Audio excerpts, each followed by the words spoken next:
Welcome to the Delingpod with me, James Delingpole. And you know I always say I'm excited about this week's special guest, but this week, I mean, how none more excited is my state. I've got Jonathan Myles-Lea back by popular demand. Actually, has it been popular demand? I think so. Yeah. People said that they'd enjoyed it so much they wanted to hear more from us. They liked the dynamic of us chatting together. I think they did. Actually, you know, I don't, as you know, I love all my children, but one of my favourite children, I have to say, was our first podcast together, and it was it really?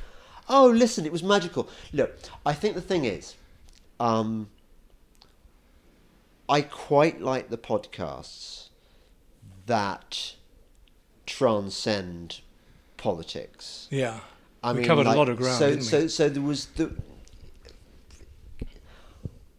I love the Roger Scruton podcast. I mean, that was great, and that was all about politics. But then I love the one with Sean Langan. Have you ever heard that one? I didn't see that one. About what it's like to be held by the Taliban under sentence of death. Oh golly! It was just a beautiful. You're not story. going to get that from me. No. And then there was the Alan de Botton one, which again was more about life. Oh gosh, he's such a good speaker. Yeah, he's great. Well, I love Alan. I love Alan. Although he's not sort of as open to the spiritual or religious side, is he? I think he's more of a sort of earthbound, as it were. Whereas I'm going to talk more about the sort of mystical aspects. You're going to talk about crazy stuff. We're going to go. You've taken your shoes off. I know. This is what you can do. This is what you can do. You can take your. These quite nice socks too. On the way down to see you, and I'm so glad I came. I was so excited. It was a bit spontaneous, wasn't it? It was a bit spontaneous. You were going to come yesterday, but I didn't feel too well. No, you weren't well. We can talk about that. We can talk about your elf, because that's quite important. I had my Oprah moment. Your Oprah moment. But on the way down, I was listening to one of the most fascinating hours I've ever spent listening to well, it wasn't even a podcast. It was just, he recorded himself talking. You know about this guy, Alan Watt. Alan Watt, one man and his dog in a shack in Canada. It always seemed to be horrific. The weather was always terrible. He was always saying it's -10 or something like that. Oh, was he? Yeah, so I don't know how he ended up there. Scottish guy, isn't he? Yeah. They were like gold, those podcasts. It was on cuttingthroughthematrix.com. Website's still up. I was listening to one this morning. But it was from him I gained a lot of insight. He directed me towards people like Carol Quigley, the curator of the Library of the Council of Foreign Relations, all sorts of other people, Zbigniew Brzezinski, lots of writers that you sort of heard about, but you need directing to. Well, yeah. You see, I'm a newbie. I'm a bit like, you know, I've been coming to the club for a long time. But I've only ever been in the sort of the main rooms. I didn't know about the back room. Welcome to the higher echelon. What goes on in the back room with the hoist and all the stuff like that. Oh, James. But so these names like Carol Quigley and Alan Watt, some people are just going to be going, Well, they'll shut down when they hear them because they think, I've not heard about it on television, therefore it's not important. I don't need to know. The media would have filtered this for me. If it was important, I wouldn't have known. I would have known about it. I would have heard about the grand chessboard and these really important, quite weighty books that have been studied by people like Clinton and, Zbigniew Brzezinski, for instance, whose daughter is a presenter on Fox, I think, in America. I don't think it's Fox, is it? She's a lefty, isn't she? She's got to be a lefty if she's... Yeah, oh yes. No, she won't be on Fox. No, she won't be on Fox. But yeah, Brzezinski... Brzezinski, for those who don't know or need reminding, was the co-founder of the Trilateral Commission. Absolutely. Which is the organisation responsible ultimately for the Great Reset, for Agenda 2030, for everything that's going wrong in the world. It's heavily connected to the UN. Yeah. So... Yeah, we've not been taken off yet by mentioning that. But yeah, the Council on Foreign Relations, Trilateral Commission, those are subjects to research. And they're not mentioned on mainstream media, are they? I mean, even as think tanks, they're not referenced even en passant. They're things that you need to discover by turning off the mainstream news, training yourself not to absorb information in 10-second or 30-second sound bites, and to look behind the headlines and to develop a sort of discernment. And for me, it's a spiritual discernment.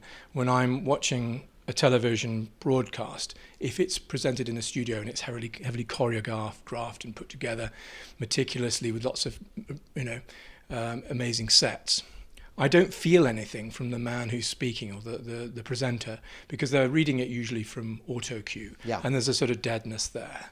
But when I watch you on a podcast, you can see you're sort of fizzing up with this sort of excitement about discovering truth. So that's why a lot of people who have this sort of discernment, a sort of a nose for truth, are migrating to alternative media, because they just can't watch standard mainstream broadcasting anymore. It just seems dead. It's like watching a cartoon, isn't it? And in the way that the presenters are shown on screen, they don't look very real, especially in America. It was always a cliche, wasn't it, that television presenters looked sort of plastic. But that's happened with British TV as well, I think. You just reminded me, and I don't think I've said this before, I may have done,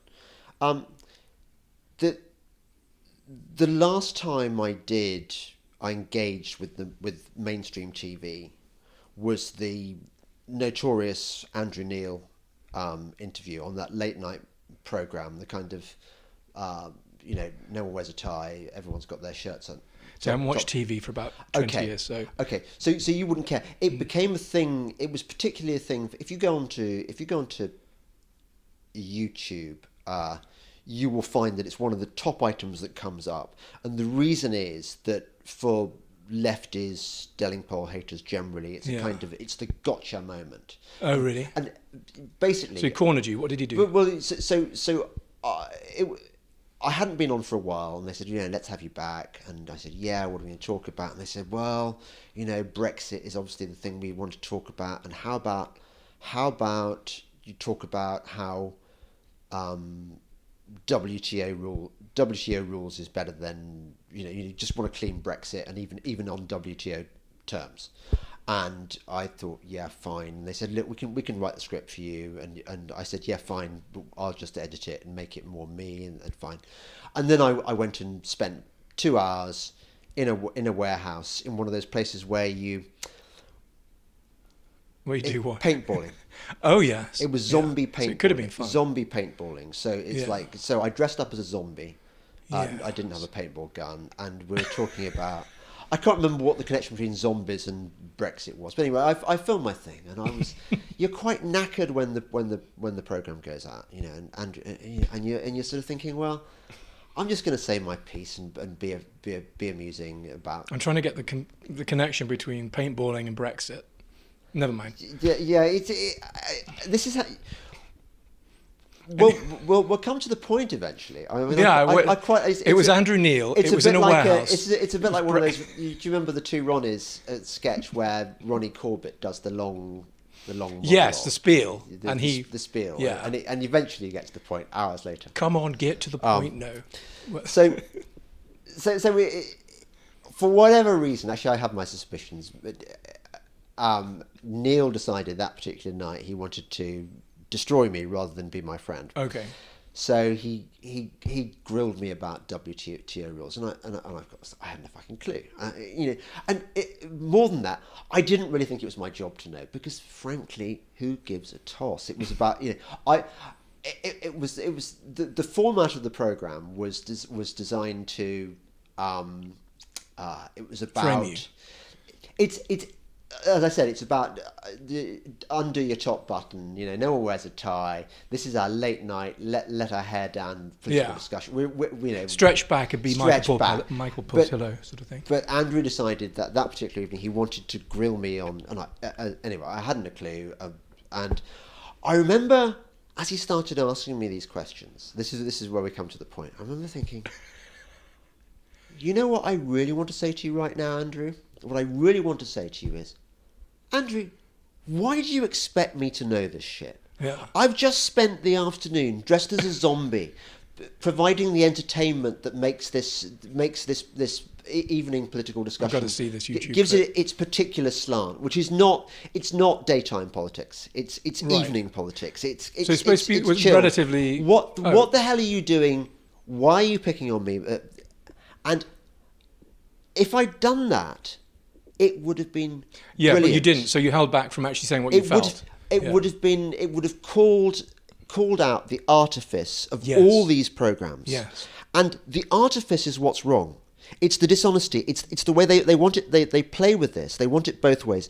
On the one hand, they want it to be kind of, yeah, it's politics, but you know, we're having fun at the same time, aren't we, folks? And at the same time, yes, but we're the BBC and we're grown up and this is very serious. Yeah. And it didn't work. It never worked. There was always an uneasiness of tone. I should have called it out. And the reason I didn't, of course, was because one's kind of trained like a, you know, we're conditioned to how to behave on a set.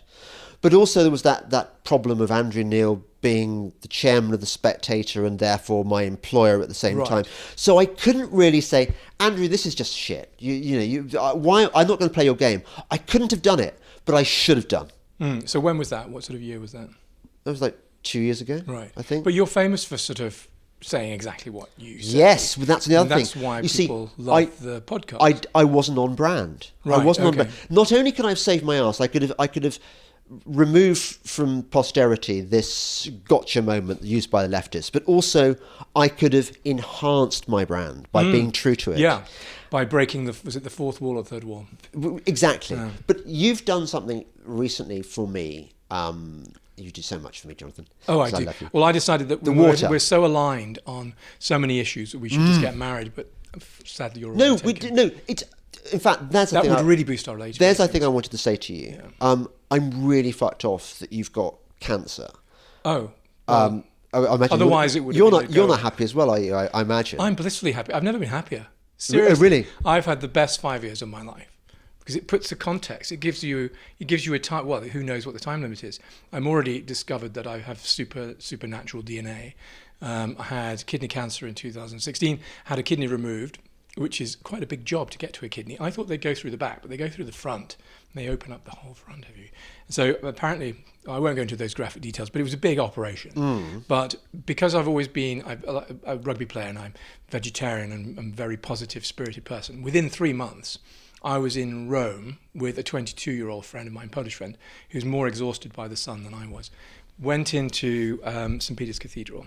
I knew I wanted to touch the foot of St. Peter, the big sort of sculpture of St. Peter. Had you touched it before? No, I thought it might be a bit dirty, but I thought, it's important. The miracle's more important than the hygienes. I thought a lot of people would have been kissing the foot. They'd gone very shiny, as I've even touched it. And I wasn't Catholic at the time, though I am now. And so we went down the nave, beautiful shafts of sunlight coming through the dust. It's just the inside of St. Peter's is one of the most spectacular places in the world. Touched the foot of St. Peter and said, I really need a miracle, because I wanted to live a few more years. I felt pretty good after 3 months. I was pretty thin. This was 3 months after your surgery? Yeah. So most people need a lot longer than that, really, because it was, but I sort of bounced back, and I was swimming, I think, in 2 months. So I touched the foot of St. Peter, moved back into the centre of the nave where you could look at the baldacchino at the end there. And I felt almost as though I was levitating. My whole body, those 70s lava lamps with the little bits of sprinkle inside them, in the Italian sunlight. I felt like this. It was a bit like a Dr. Spock. Dr. Spock, who's the one on... Mr. Spock. Mr. Spock. On... the Vulcan, on Star Trek. Star Trek, yeah. Very much like that. So all through my body, but around my body, there was this swirling mass of silvery, sparkling... I'm not... It'd be crazy to make up something as crazy as this, but... And this warmth and a sort of light which permeated within my body, something I've never experienced before. Well, not before, but I have since. So, and I just had this sense, there was no voice or anything, I just said, I'm giving you time, Within half an hour, I'd persuaded Daniel to go with me to the top of the dome, which is quite a walk, for somebody who is, would have been on crutches just a month before. And so he agreed to it, not knowing how far it was, And you have to climb around this very sweaty dome with millions of tourists, and it takes about 45 minutes to get right to the top, to the cupola. Well, I'd been up there every year for 20 years. I think I'm obsessed by Rome. It's my favourite place on the planet. So we walked up, and it felt as though it was half the distance that it normally is. I thought, how can we be at top already? Looked at Daniel; he was streaming in sweat, and he was, it was a real ordeal for him. But I was still in this sort of nimbus of light. Like, this is incredible. Looked down on the whole of Rome. You looked through this sort of great sort of vista that looks down to the the Tiber. Yeah. And I just had this sense of that all will be well. All be well. To a limit, but I'm giving you time. That's what I felt. And did the... It is definitely recording. Is that one recording? Yeah. Is it a red square on the back of that? Yeah. That's good. All shall be well, and all manner of things shall be well. Was that just a sensation, or did those words actually come into? Yeah, it was a kind of a voice. I've had other experiences later which were even more specific. Coming back to the present, just before Christmas, I was back in hospital. So unfortunately, cancer always comes back. I didn't have any chemo or immunotherapy because the type of cancer I have is called collecting duct carcinoma. I only have the best sort of cancer, you see, the most aggressive, the most naughty. Exclusive, yeah. Yeah, 1% most aggressive. So they gave me a few months. When I was in Rome, this is a weird thing, I was sitting at a restaurant called Piperno, which has the best fried artichokes in the world, I think. Right. My God, they were good. I went specifically just to eat fried artichokes to this place, Piperno, in a small courtyard. Sit down, and next to us at the table was an American family. And of course, they're very voluble and they're very chatty. He said, "Oh, my name's Chris. This is my wife. These are my children. I'm an oncologist from America." No. And I said, I just had a kidney out. And he goes, "Who did the operation?" I said, "It was Professor Noel Clarke." He goes, "Noel Clarke," brings his phone out of his pocket, puts on the photo album, and there's a photograph of him sitting next to Noel Clarke at a conference somewhere in America. He said, "We're the two top oncologists in the world, or some of them, and Professor Clarke's at Christie Hospital." And he said, "Oh, he did. He said, you were lucky to get him." He said, "What was it?" He said, "Oh, we think we call that a Bellini." He said, "Not good." And his wife said, "Oh, you'll be fine." He said, "No, darling, we give people a few months with this." So it was like, it took the edge off the fried artichokes. Yes. But they were still amazing. As a second order. So, I was living in this sort of state of suspended animation where you feel as though this glass cloche is being put over you. The rest of the world is taking place outside the glass cloche. And you're in this sort of little weird bubble where you can still see everything taking place. You're not really connected to anybody. That was a phase. This is the fascinating journey that you go through. I think It depends on your mindset. You can either approach it in all sorts of different ways. I've spoken to some people who've lived with people who've had cancer and they've just given up when they had the news, and it's just been a long, slow decline. Right. Well, for me, my creativity and certainly my spiritual life has bloomed in the last 5 years. I want to tell you some more about that. Anyway, going back to Chris. So he said, here he is. We didn't phone him, but we did, in consultations later, Professor Clarke said, I can't believe that you met each other, in Rome. And I've become very close friends of the family. They live in California. Yeah. Margot, his wife, we speak on Instagram all the time. How are you? The whole family are friends. They listen to the podcast between the two of us. It's become, and the thing that glues us together is this sort of mutual sense of astonishment. How the hell is he still alive? Yes. So a year after the kidney was taken out, I had pancreatitis, it's a bit like being shot in the stomach.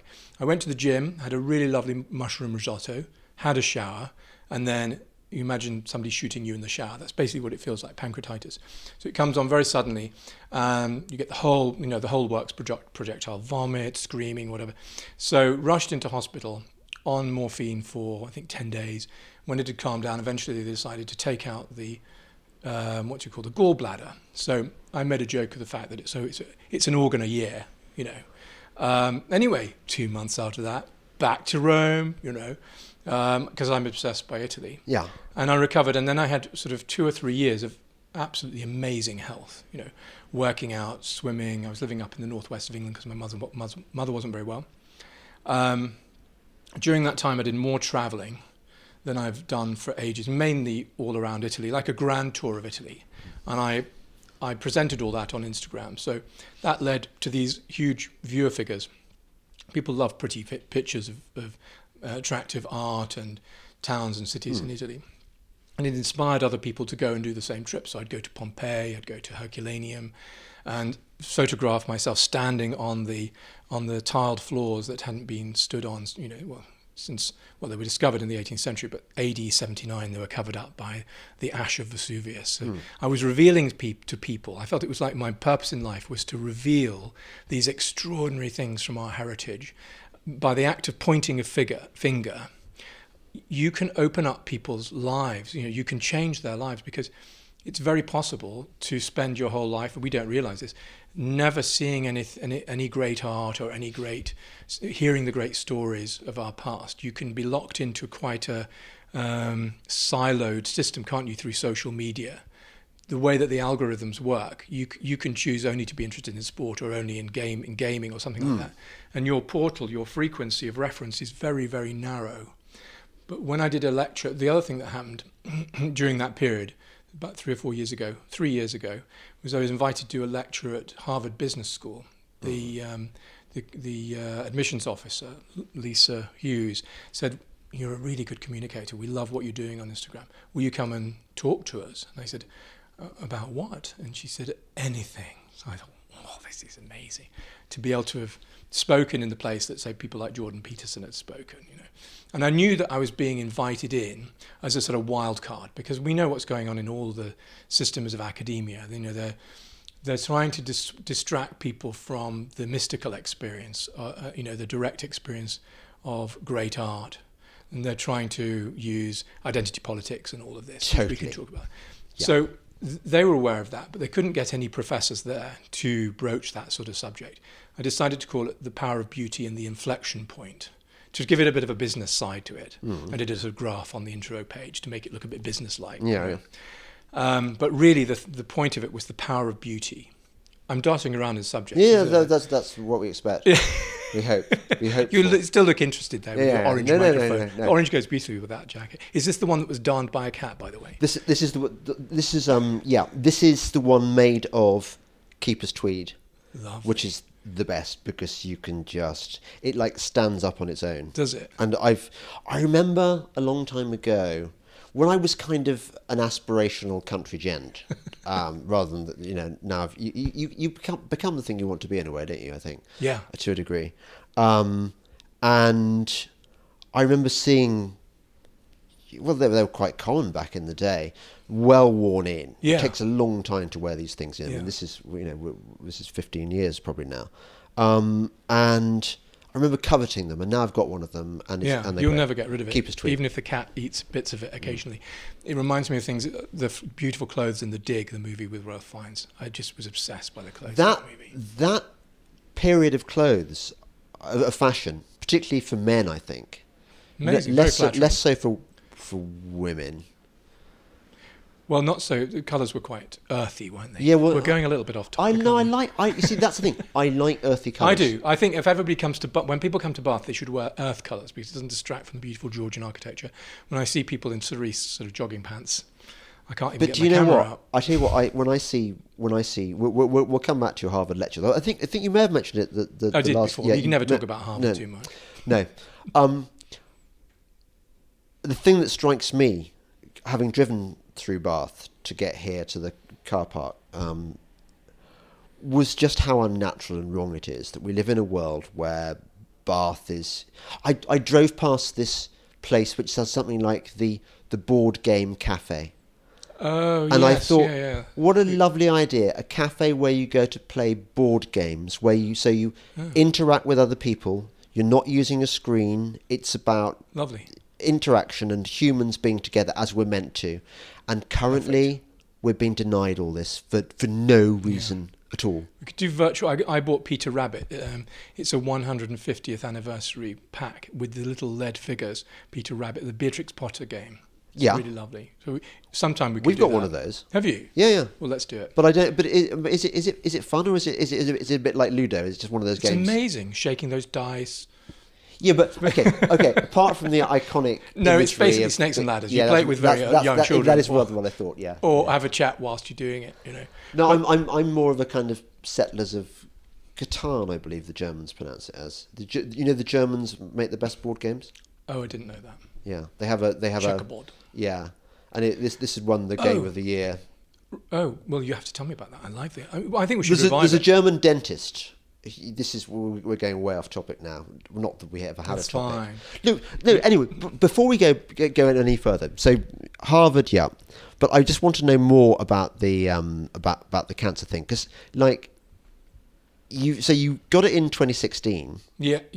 Yes, 2016. And so you've had this, because your experience is. I lost another close friend, Christopher Booker. You've not lost me yet. Christopher, no, yeah, but Christopher Booker. Christopher I remember Booker. you saying you wish that you'd done one last interview. One of the reasons that I came down here, I'm not like the angel of death. I haven't come to say right. You're looking through the diary. Yeah. But I just thought, I know what happens to people with cancer, and they're saying things like, yeah, I've just got to get this done, and I'll see you in 3 weeks, and then 3 weeks time, they're not fit to see you. Well, I can tell you, if you were going to come yesterday, weren't you? Yeah. I didn't think I was going to make it through the night. I had the district nurses out. We've got these behind the books over there. We've got these emergency drugs, So the pain is extraordinary. I mean, I'm not in pain at all at the moment. But when tumours get to a certain size, I was going to explain. Yes, so remission, and then it comes back. It always comes back. It came back in the lymph nodes, and then it moved into the liver and the pancreas. Starts pressing on things. So just before Christmas, I was in hospital again. They had to put stents in. You have to be awake. It's quite a curious experience that, having a stent fitted while you're awake. But they give you these drugs. It makes it actually quite fun. I was talking about country houses during the operation. We had a really nice time. So morphine, basically. It's something, some sort of relaxant or something. I'd had it once before when I had an operation on my thumb, so I knew it was going to be fine. You know what's going on, but you think, actually, it's pretty cool. They know what they're doing. So I was getting on very well. The staff were beautiful, and you could kind of see tried to not look on the monitor what was going on. They didn't realise I could see that. Anyway, so I was in there, and I had a whole series of amazing things happen to me. So as soon as I came out of surgery to save my liver, I had pancreatitis again. So I was back on the ward, and within 2 hours, it felt like somebody had shot me. I went to the bathroom. I felt like somebody had shot me. So I was immediately in a CAT scan. So that's a pretty bad combination, because I was totally yellow. I looked like Bart Simpson. If I'd dyed my hair blue, which I would never do, I would have looked like Bart Simpson. And then Bart hasn't got. He's got yellow hair. Marge has got blue hair.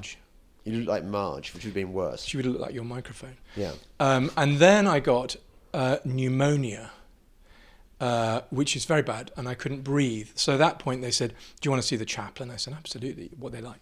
And then I told a friend in California, my friend Enzo, who I'll give him a plug. He has a company called Heritage Liturgical. I forget. He builds churches and synagogues in California, and commissions people to do the craft work, the sculptures from Europe. And he said that you've got to have a priest, because he knows I've not been baptized. I was christened as a Methodist, and he doesn't think that's good enough. They feel you need to be in the proper church. So this was amazing. I thought this happened all the time in hospitals, but apparently it caused quite a stir. I looked through the crack in the door, and I was off my head on fentanyl. Yeah. That's 100 times more powerful than morphine. It's the good stuff. Oh, is it? And it was sort of pumped into me. Every time I pushed a button, it was like fentanyl. And I saw pelicans at the end of the bed, and I had Robert Hughes, the Australian art critic. He was in the corner telling me about modernism in America and all that sort of thing. And I thought, pelicans are back again. And through a crack in the door, I saw this large figure, a bit like Father Christmas, gowning up in this sort of like green gown with this really jazzy sort of mask on. And he came into the room, and I said I think James was with me, I said, "Is that a priest in the hallway?" And he said, "It is." And I didn't know he was going to be driven all the way from Tetbury to Bath. He'd found like a traditional Catholic priest who came in, and he said, "Well, I'm going to baptize you. I'm going to give you your last rites." I thought, well, this is amazing. Last rites on fentanyl. So he stood by those little plastic tables, and he said, "We'll have to do this all quite carefully. It's hailing. It's hailing outside." Yeah. That's exciting, isn't it? It is. It's very atmospheric.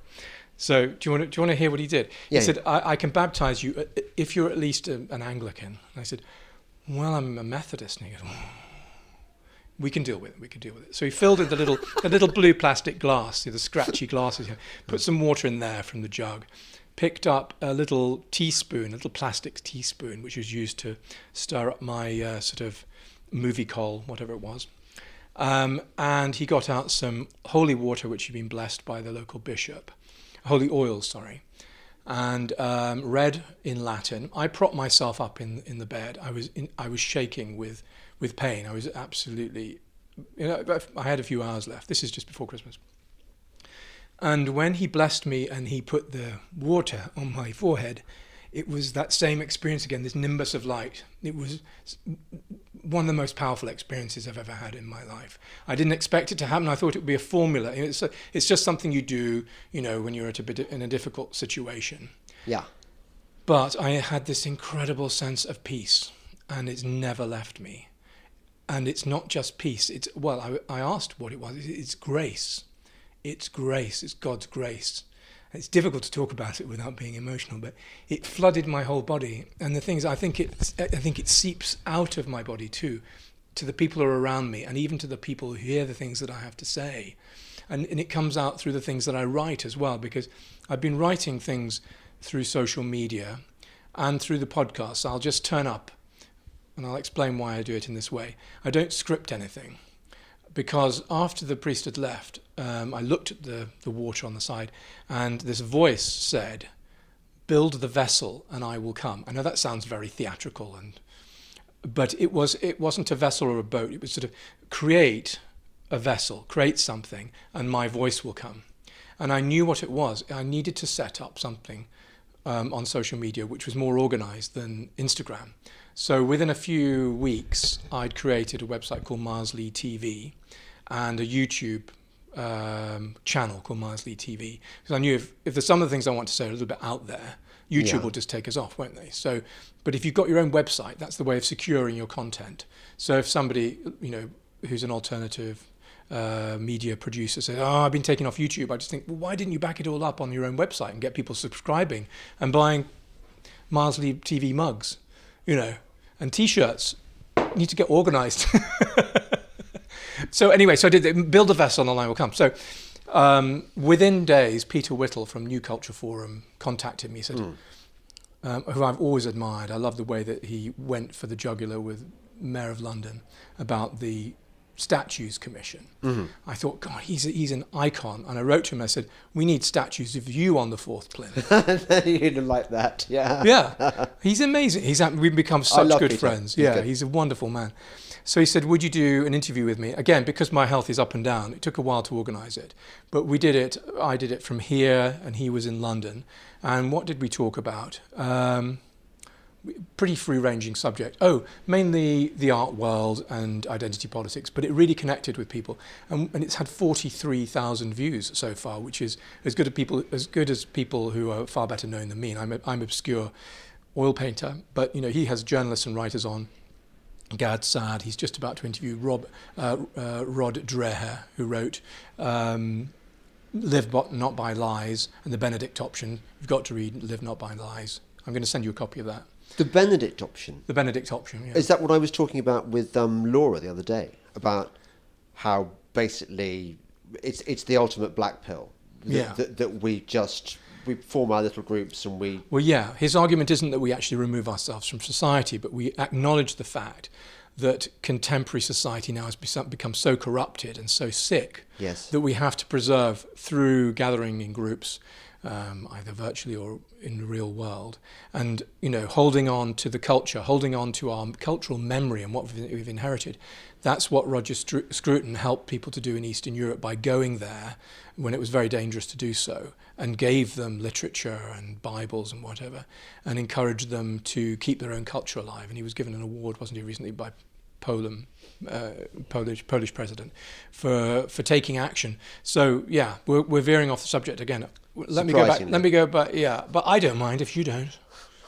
I have got like a filing system in my head. Can we go back to Harvard? Yeah. So this, because I can mention Jordan Peterson in this. Yeah. This was in the middle of 2019, I think. Yeah, 19. So I've always been able to manifest things in my life through my consciousness. Yeah. This is another backward step in the story. But since I was very young, I was aware of this archetypical world which existed all around us and interpenetrated the physical world. And I was introduced to that through weird writers that I'd come across, like Dion Fortune, which was the pen name of Violet Firth, who was originally with the Society of the Golden Dawn. She set up the Society of the Inner Light, I think, in Hampstead in the 40s. And I came across some books called Applied Magical Arts and Psychic Self-Defense, because I've always been afflicted by sort of negative psychic attacks since I was a small child, because I'm very, very open to things like this. So I found books in the local library that would help me to find a way of dealing with it, protecting yourself through sort of magical means. I know it's all quite... How old were you when I was very precocious. I was reading and copying the illustrations in Grey's Anatomy when I was 10, and I was reading books like this when I was 13. I was reading Dostoevsky when I was 13, Nietzsche. When was how old were you when you had your first kind of... I was at Malvern, because we were both at school at Malvern, although you were 2 years older than me. So we were in the same house, weren't we, number 9. I had a room which was in between. It was like a little connecting corridor between the boys' side of the house, which was dormitories, and the master's side of the house, on the second floor, I think. And I was in bed one evening, and I sensed a presence in the room. So I would have been 15. It's when you were given your own bed study as opposed to a dormitory. Yeah. And there was this incredible presence, and I could smell it. It was like the smell of water on granite. That's all I can explain. It was something very ancient, very weird. And there was a presence in the room, and I could sense something very close to my head. And I held the top of my duvet very tightly, and it was being pulled to the bottom of the bed so strongly that my knuckles were sort of straining. And eventually I couldn't hold it any longer, and the duvet shot to my feet. So all the duvet was stripped off my body and went down and ruckled up by my feet. And then a voice in my ear said, "Where is the snake?" I mean, really bizarre. So I hadn't even been reading Jung or any of those writers at the time. Anyway, the next night, and what do I do? I mean, I was absolutely petrified, because it was a physical thing that pulled it out. I couldn't have done that, it was so creased. It was as though it had been compacted like in a vacuum. And the next night, the same thing happened with the same voice, the same words. Where is the snake? And it was literally inches from my right ear. And the third night, it said the same thing, but then there was an answer: the snake is in the grass. So again, they're quite archetypical images, isn't it? Like the snake is a symbol of evil. Yeah. Why was it happening to me there? Yeah. Why? What's going on? Why? So the next night, I thought, well, I couldn't find a full Bible, but I found Mark's Gospel somewhere in the house down the library. There was a little library, wasn't there, that looked over the... That funny little library, yes. Funny one that looked out over... But below where the smokers went. Exactly, yeah. So it always smelled of smoke. Yeah. I didn't think it had many books in it, did it? It had hardly any books. No. It wasn't really a library, was it? Because no. I mean, we had 2 decent libraries in the school. Yeah, the memorial. Let no one think that Malvern was completely illiterate. It was amazing. Yeah, it was good. Yeah. But yeah. So I found a paperback copy of St. Mark's Gospel. I thought, well, that'd be protection. So the next night, it was always 3:45, because I had one of those LED lights. It was 3:45 when it happened. Oh, really? Every single night. So it happened again. I thought, before you get to tell me where the snake is this time, I'm going to say, "In the name of Jesus, go away." And it went immediately, and I felt the energy dissipate.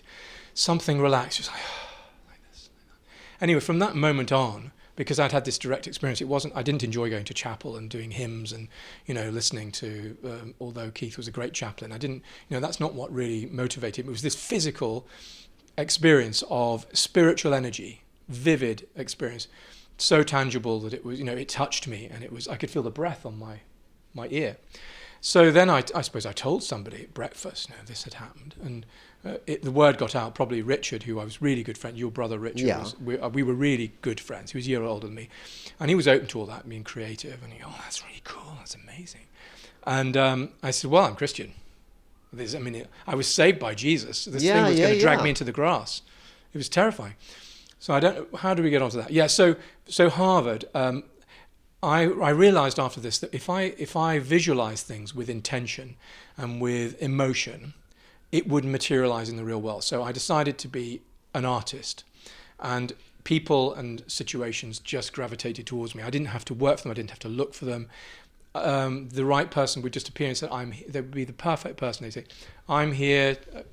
Somehow I have this feeling that you need this. And this happens right up to the present day, even to the extent, let me just move this wire, even to the extent that Ben, my assistant now, I needed an assistant to handle all the correspondence I'm getting. and all the other stuff, the website, uploading images to the films to the website. And I woke up the next morning and he said, "I'm Ben." And I just felt God prompted me to contact you because you need some admin assistance. He said that? Yeah. Whoa. Yeah.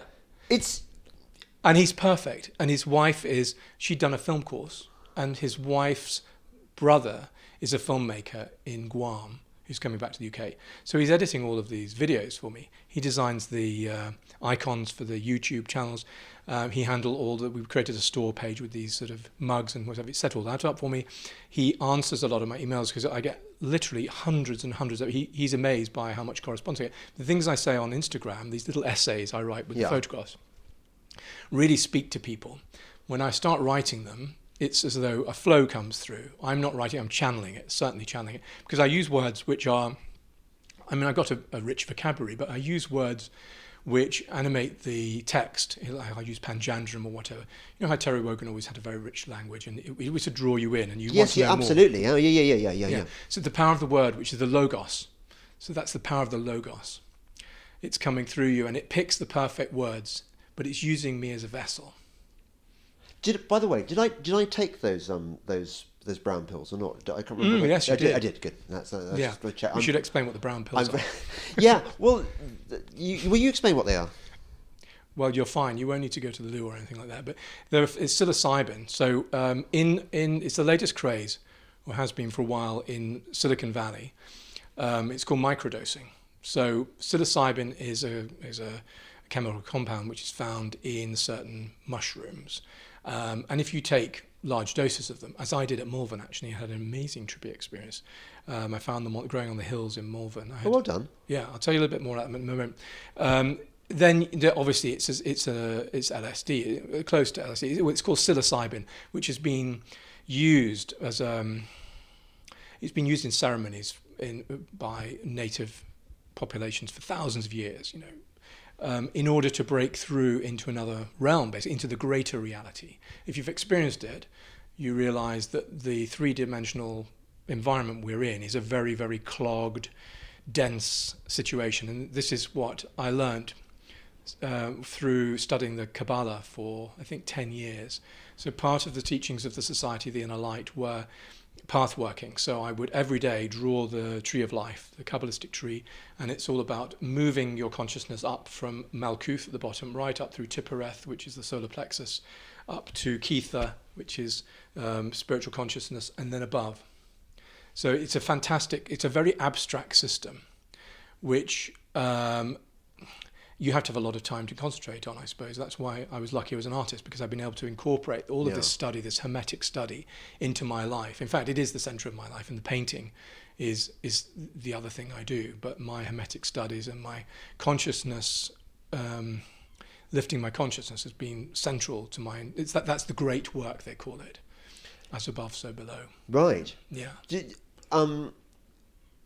you? I mean, does it help that you already had this, the be able to communicate with the spirit world? I mean, you have this sort of special gift. Well, yeah. There's a photograph we can perhaps show on screen, which I took when I was at Malvern when I was, I think, 15 or 16, and it was a slow release analog photograph on celluloid, where I moved my head during the image, and I was trying to convey the idea that I'm in this world, but I'm also in another world. And it was inspired directly from seeing a documentary made by Melvyn Bragg of Francis Bacon in 1986. Uh-huh. Just before I went to Malvern. I think it was within 2 years. So I saw the documentary. It was a South Bank show. Hello, welcome to the South Bank show. Today we're interviewing Francis Bacon. And it started out being, oh, Francis, look at this picture.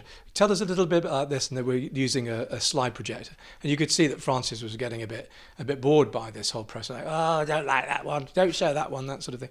They ended up with a bottle of wine each, I think, in a restaurant in Soho, getting quite tipsy. Yeah. And that was pure television magic. And it made an impact. I must have been 14 or 15. Yeah. I go to Malvern, I think, there's something magical about this guy. So I'm going to take a photograph. I had a sort of civil defence coat on, and put the tripod up, set it on a self-timer, and I just looked at the camera and then looked to the side like that. And it's created this iconic, it's so nice, I've made 1,500 postcards out of it recently to give to my subscribers on Patreon. Isn't that nice? You like the Popes? The Pope? The Screaming Pope. Yeah, well, I suppose it is blurred in that way. But no, there's a photograph, and I just saw it in a magazine yesterday. There's a picture of Francis Bacon. I think he's sitting in a boat or something, and it's blurred. I must have seen this picture as well. And it looks it's emulating the way he painted. So, this blurred image. And I just love the fact that it's the face which we identify with the person. When we imagine someone, we imagine a clear view of a face, don't we? But it's blurred. It's sort of, it's here, but it's not here. And that's how I feel that, when I walk outside in the Royal Crescent where we are now, I don't see the tourists and the cars. I see nannies in pushing black lacquered prams, and everything is kind of the overlaid. Psychogeography, the kind of overlays. It's all there, because Richard, James, sorry, I'm thinking of your brother all the time. That's right. Yeah, you like Dick? Yeah, I like Dick. And time is a sphere. This is another thing I've discovered I've known since I was probably 13 or 14. We don't live in a linear universe. We only perceive it in that way because we have to operate in a very specific frequency. Yeah. We have to, otherwise we wouldn't be able to get up in the morning and make our breakfast. But the real reality, which you can experience through mystical states or through shed loads of psilocybin or a DMT experience through ayahuasca ceremonies and things like that, breaks the boundary, and it switches off the part of the brain which catalogues things. The organizing part of the brain, which for most people who experience is a terrifying experience. If these ayahuasca ceremonies, it's a confrontation with the archetypical world, the greater reality. It's impossible to experience it without the real experience. This is the thing. It's like, what's the difference between talking about swimming and actually swimming, or the taste without actually eating? Yeah. If you've had the experience, it's totally natural for you to say, yes, I experienced reality. But if you hadn't, it would just be a concept. There's a wonderful book which I heard about through Joe Rogan podcast with the writer of the Immortality Key, and the foreword was written by Hancock, the guy who wrote Fingerprints of the Gods, Graham Hancock, who lives here in Bath. In order to get it published, I think he had to say, I've never had these experiences. By the way, I've never had ayahuasca. I've never had peyote or whatever. But the book is an analysis of the use of psychedelic compounds throughout history, especially in the Greek mystery schools, the Eleusinian mysteries. Yeah. And they've just discovered now, a book was written called The Road to Eleusis by, I think, Gordon Wasson in the 1970s. And it was all theoretical because they hadn't allowed anybody at that point to go into the museums and test the residues, the contents of these great big craters. These they call them a mixing crater, where they would mix either wine with some ergot, which is a sort of fungi which grows on wheat. Yeah. So part of the mystery school practice was that you didn't just go in there and listen to lectures in order to find out about the greater reality. You had a physical confrontation. You passed through a portal into reality, and it was life-changing. All the pre-Socratics, all Plato, Aristotle, they all went through this process. A lot of the writings on this were probably heavily edited throughout the Enlightenment period, you would imagine, the Victorian period. But there's enough there for us to know that there was a transformational, hallucinogenic experience that they had, which a lot of people just learn, they would just label as, oh, it's a drugs experience. It's not. It wasn't done for entertainment. It's actually an experience which is harrowing, And it was done all over the world. Ireland and Newgrange, I'm sure they did things like that. I'm sure it wasn't a burial chamber. And it was done it was like a rite of passage. So when you were, I would imagine, 18 or 21, something like that. But it does more than change the way you look at the world. It transforms your consciousness. And I think it's no coincidence that all of these previous civilizations were able to create culture and civilization in a way that we can only dream of. We can basically put a few blocks of stone or concrete on top of each other and call it a dwelling or a public building. A shark in a glass tank, and Yeah, what's anti-art? And make a lot of money out of it. Yeah, but there's nothing in that art, in Brit art and conceptual art. There's no portal to the divine, is there? As Jordan Peterson said in a lecture recently, he's done a series of lectures on the books of the Bible. And at one point, he was just on stage, and I love these moments which are unscripted, where he just walked over to pick up a glass of water, I think, from the thing, and he said, "Artists and art, well, they're kind of portals to the divine, aren't they?" And this. Very quietly at first, the sort of applause started in the audience, and you felt your fingers start tingling because he said something so profound. And he's mentioned that in his latest book. What's it called? 12 More Rules for Life. Yeah. Beyond Order, I think it's called. Yeah. It's just arrived yesterday. I'm going to start reading it. But somebody sent me a Do you know what? I'm glad, because I was going to bring you one, and I didn't. I thought, well, yeah. It was on pre-order order for weeks. But yes, in that book, because a friend of mine called Chris, who runs a Instagram page called Excavator Blog, who I'm going to interview very soon. He's a genius. He puts yellow highlighter over some of the pages, and he sent me a link saying there was a quote from this speech that he made: "Art and art is a portal to divine." And we've lost that sense of what art is because we think of it as a product. It's entertainment, and we think of culture now as something we consume. And I tell you what, how frustrated I get when I open the only app I have for a news site, mainstream, is the Telegraph. So I look at the main things, always something designed to make you feel angry on the front pages. And then I go to the culture section. And there's no culture there. It's all television. It's all, people have different views. To me, culture comes from the word cult. It comes from a transformational experience.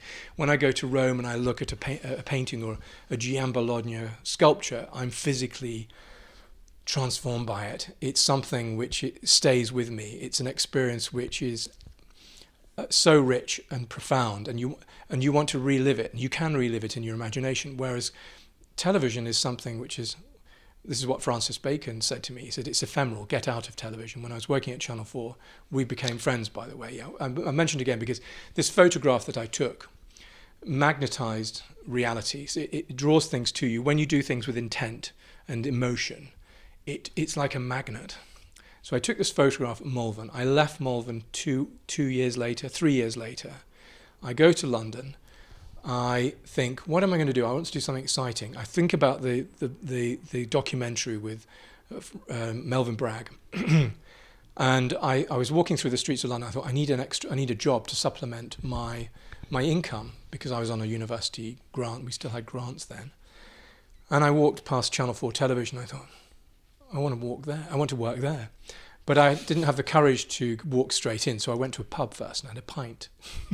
And I went back into the reception, and there was an Indian girl on reception called Meena, I remember. And I said, "Have you got a job for me, Meena?" And she looked at me kind of astonished. But it was the 80s. It was like 1988, 89. And those sorts of things happened. You didn't go through, the applications portal and have to claim that you've been devoted to diversity and equality for the last 20 years. It's like, well, I'll make a phone call. So I went home. I went back to the school, the halls of residence. I was living in one of those concrete blocks in Hampstead. I was at Westfield College, part of the University of London. And somebody knocked on the door, because we didn't have mobile phones, and there was a payphone in the hall. And this boy said, "Oh, there's a phone call from Channel 4 for you." So I picked, the phone was dangling, picked it up. I remember she said, "My name's Barbara Angel." Like, perfect, Barbara Angel. She said, "Do you want to come and see me tomorrow?" I said, "I really do." So I met Barbara Angel, and she said, "Well, what do you want to do?" I said, "I'd do anything for you. I've loved Channel 4. I was sitting in front of the television in 1982 when the first countdown program came on at 5. I think it was 5 o'clock in the afternoon. It was the fourth channel. We had ITV, BBC2, BBC One, didn't we? 1982, I'm sure it was. Channel 4 started up, and I was so excited about it. I sat in front of the TV waiting for it to spring to life. So she knew I was interested in the company. I said, "I'll do anything. I'll deliver wine to the boardroom, anything." So she said the next day she'd come back, and she gave me a little device which clipped onto my jeans, and anybody in the company could phone me, and it would bring up the last 4 numbers of their telephone number. And I was called a humper. She said, "You are a humper." I think I told you that last time. Yeah, no, I just remembered those things that one had. Those bleepers, like pager devices. With they were like rectangles with... Yeah. Well, mine was. Anyway. Mine vibrated when they... I think that's right. Yeah, that's right. Yeah. And so you'd phone the number. It was like being Mr. Ben. You never know which environment you're going to be in next. And I think the second person who called me was Michael Grade, who was the DG of Channel 4 and was on the second floor, all the managers. And I think he just wanted to see who this guy was, because it was a small company then. It was based in 4 companies on Charlotte Street near Soho Square. The press office was in a separate building. So he said, hello, Jonathan. So what's your story? I said, I'm studying history of art at university. He said, well, I've got some rather chipped coffee mugs here. Would you mind popping over to Tottenham Court Road and getting some new ones from Heels for me? I said, I'll happily do that. So I came back with these lovely green gold-rimmed coffee cups with saucers. And he said, good choice. And then he said, do you want to pick a sofa for me? So I went back to Heels. This was in my first week. I was choosing sofas and things like that. And I had this, it was called a TAN card. I could basically go in every department in the building, including the studios downstairs and the broadcast where the metal tapes were broadcasting to the country, the programs. I would have paid to work there. I loved it. Within a month, I'd met, was it Richard Attenborough, the film director? Yeah, the talented one. The talented Attenborough. Dickie Attenborough, yes. So he was, yeah. Are you about to diss him? No. No. Richard, I like Dickie Attenborough. I mean, I like him in... So who's the guy who does the wildlife things? That's David. David Attenborough. David's the dodgy one. Yeah. So Dickie Attenborough, and so Michael Grade had these red braces. That was his thing. Yeah. Do you remember that? Apparently such an 80s thing, but it was so 80s. It was like he had red braces and he had a blue shirt with white collar. That's it. Yes, he did. Very charismatic, lovely guy. I mean, it was amazing. And he's part of a dynasty, isn't he? The Grades, who go back to Lou Grade, to the BBC. So I was kind of in awe of him. I was always fascinated by broadcasting. So I was a very early child. I was a late child, actually. I was overdue. Anyway, so one day, Michael took a bit of a liking to me because I was so enthusiastic and fascinated by all aspects of broadcasting. He said, we're going down to the studio. Do you want to pop down? He said, Dickie Attenborough was the chairman at the time. Mm-hmm. And he would come in maybe once every 2 weeks just for some big meetings. And we went down to this little studio. I didn't know we were getting onto this anyway. And it had they looked like Daleks. They were sort of... I'm checking. Yeah, it's okay. Yeah, is mine still a red square on the back? Yeah. So we went down to the studio, just the 3 of us. And Dickie Attenborough said, have you ever used a studio camera before? They used to be these enormously heavy things with a big hand on the back. So you twist it one way and it would zoom in. Yeah. And he stood behind me. He said, this is how to do it. So you basically drive it like a vehicle with pedals and things like that. And he showed me how to use these. Dickie Attenborough showed me how to use a broadcast camera, a studio camera. He said, it's a bit like a motorbike. So on the right, if you twist it, it zooms in. And it was amazing. So you see on the black and white monitor. So in this little studio, the only program we made was a thing called Right to Reply, which was originally presented by a woman called Linda Agron, who had this sort of great mop of sort of grey hair. And it was the equivalent of Points of View, if people in Britain remember that, on BBC. Yeah. An opportunity for viewers of BBC television programmes to talk to the producers or the directors when they had a gripe with the issue with the programme. And this was their equivalent. It was called a Right to Reply. And I looked at the sofas on set and I thought, I'd quite like to do that one day. And I had the opportunity to present one episode. Linda Agron moved, somebody else took over. This came about because I had this TAN card that could go anywhere in the company. There was another guy called Jonathan who used to do the voiceovers there from a little suite. So you'd see the Channel 4 logo come up and then you'd hear, and now on Channel 4, a striking adaptation of The Tempest by Derek Jarman. And I thought, I could do that. Yeah, and you could. I could do that. So as luck would have it, 3 days after me imagining the guy being a little bit too ill one evening to actually come into work, they said, oh shit, does nobody do that? I said, I'll do it. I mean, this is a thing that could happen in the 80s. It would never happen now because it would all be stratified, wouldn't it? You'd have to be in a union. You'd have to be in an acting union to do this. Do you think that the 80s was the last... Oh, it's such fun. Was the last... Because you and I know that the world has gone to shit. Yeah. I mean, in ways that it would be hard to describe without depressing anyone who was. Yeah, we'll have to do a bit of blackpilling later. We'll have to do blackpilling, but so. Mine's were more open. It was so creative because we're still living the analog life. And I made a little video about this recently. The analog life as opposed to the digital life. So we're scanning all my celluloid negatives at the moment. The mystery and magic of the light in those images is you can't compare it to digital photography if you're sensitive to it, because it's all created through light. It's like records. Yes. Analog sound is so much warmer than digital sound. It's created through vibration. So once CDs came along with their digital sound, that's it. I think so, yeah. So I haven't bought a record player, but I do want to do that.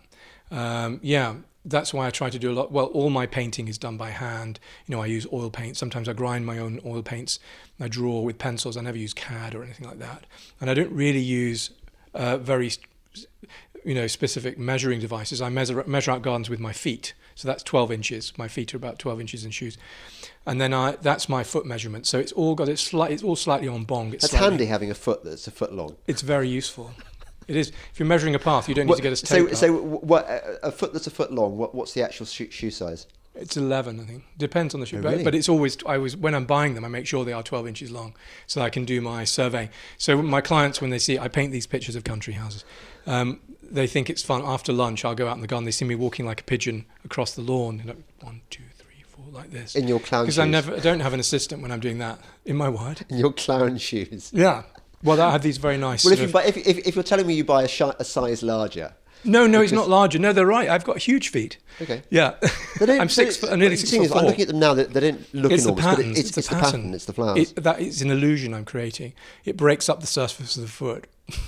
I think so. Covering it in flowers. By the way, I think I can feel something from the psilocybin. shrooms. Yeah, so they're called microdosing. So it's amazing. So the theory is that when monkeys came out of the canopies, because there was a change in the climate. This must have been millions of years ago. They came down to the woodland basin and they started discovering mushrooms, which were coprophilic. They grow on the shit of certain animals, and they have high doses of psilocybin. When they ingested that into their systems on a regular basis, it transformed their consciousness so that they started developing tool-using skills. Right. And then there are other stages in evolution of human beings where the theory is the development of script and language was kicked off by human interaction through a symbiotic relationship with psychedelic plants. I think that's extraordinary. Some people say, the Anunnaki came down and gave abilities to human beings.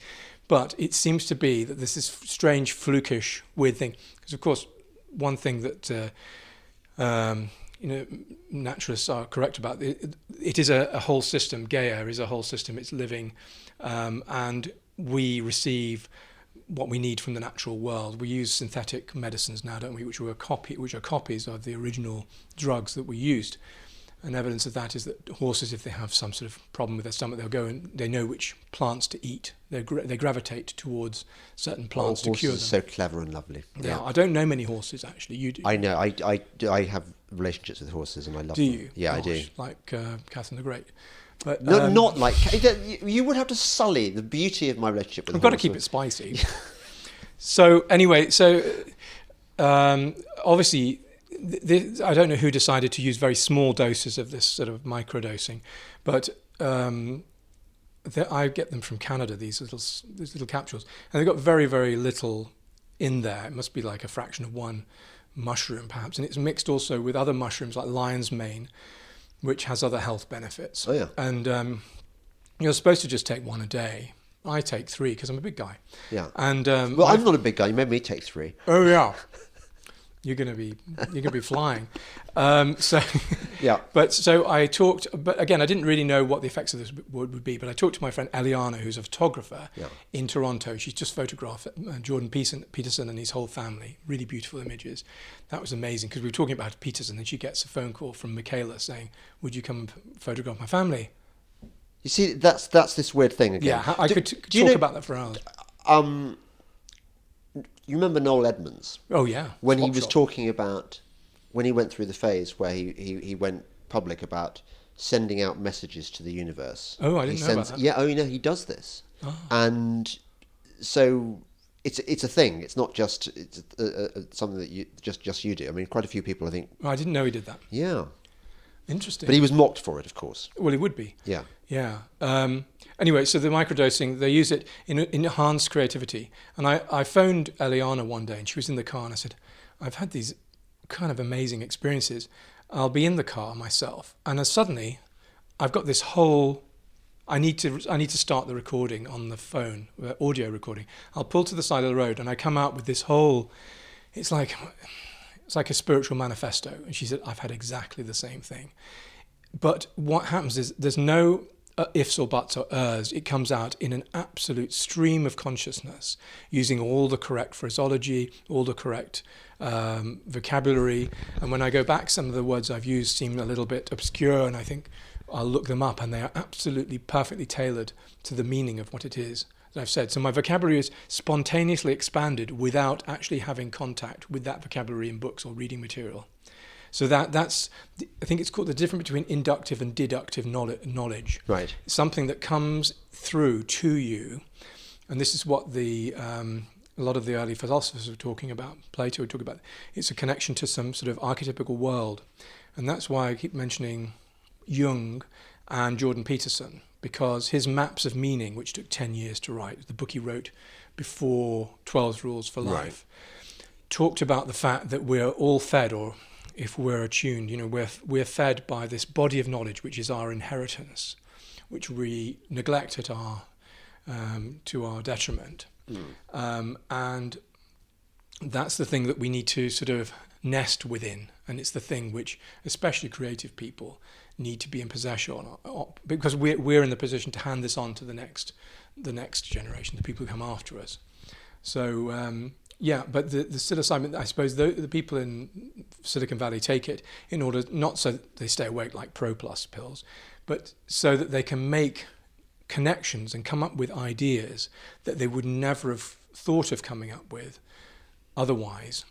I'm sorry to hear that Silicon Valley people. I know that. Well, that's the problem. They are the dark side. The agents of darkness. Yes. I wanted to ask you about this. I mean, since I went down the rabbit hole and started realizing some of the shit that's really going on, I've become aware that lots of people of our party, are also in touch with God, and. Do you see what's going on in the world as a struggle between good and evil? Yeah, it's a spiritual battle.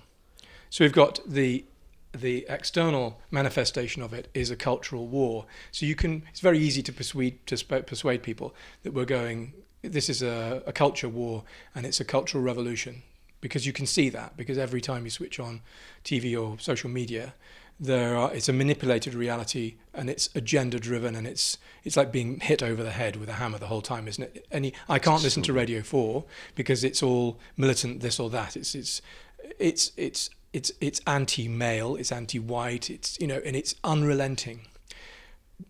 The next stage is to accept that this is a spiritual battle, and it's a battle which has taken place throughout the whole of history. And I think the only way of being able to really understand it is by moving into more of a spiritual environment yourself, and then it just becomes really obvious. So for me, I said I was baptized. It was sort of a random thing. I'd always toyed with the idea of Catholicism, even though I don't like organized anything, because I think truth is far more organic than something that's organized. I don't like the idea of there being priests in between you and a divine presence. So I don't go to church. I just, I have more of a mystical. I think a lot of us having that experience. The number of people have said to me, "Look, I believe in God, but I don't. The church is not doing it. The church has failed us, basically. I mean, you were lucky with your Catholic priest. I know that he came out of the old school, but look at the Pope now. I mean, he's not the kind of guy you'd want to be in charge of your religion, is he? No. None of the Catholics. In fact, I go so far as to say that the forces he represents are the forces of evil. Of course. Absolutely. Which is frightening. He's behind the Great Reset. I mean, he's fully on for the Great Reset, which I know you've touched on with some really important speakers. And he's an anti-pope by the sounds of it. Yes. So, my friend who introduced me to the priest who came to see me, a lot of them focus on this Vatican II, which happened, I think, in the 1960s, where it was a modernisation of it. You can understand that people want to hear the word in their own language, but there were lots of changes that were made in Vatican II, which they see that as the big schism, where things really went downhill for the Catholic Church. So I appreciate the churches in an aesthetic way, but I find a lot of them quite morbid. I don't really want to look at pictures of flayed saints. I don't think that's very life-affirming. I was actually with somebody who was Hindu for a long time, and I loved images of Ganesha and Krishna, because they seem so joyful. They're all different colours. Throw powder around. There's a much more.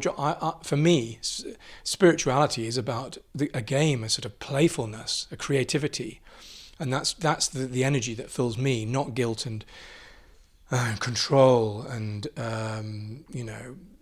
ritual, that sort of strict ritual. And but I think you can. I do talk to Jesus. I think there is something extraordinarily powerful about the name Jesus, because it's been used for so many 2,000 years.